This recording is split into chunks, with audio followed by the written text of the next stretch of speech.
السلام علیکم ورحمۃ اللہ وبرکاتہ۔ صدقہ فطر کب دیں؟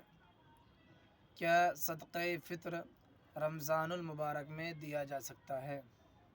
تو اس کا جواب ہے کہ عید الفطر کے دن جس وقت فجر کا وقت آتا ہے، یعنی جب سحری کا وقت ختم ہو جاتا ہے، اسی وقت صدقہ فطر واجب ہوتا ہے، اور عید کی نماز کے لیے جانے سے پہلے اسے ادا کرنا ضروری ہے۔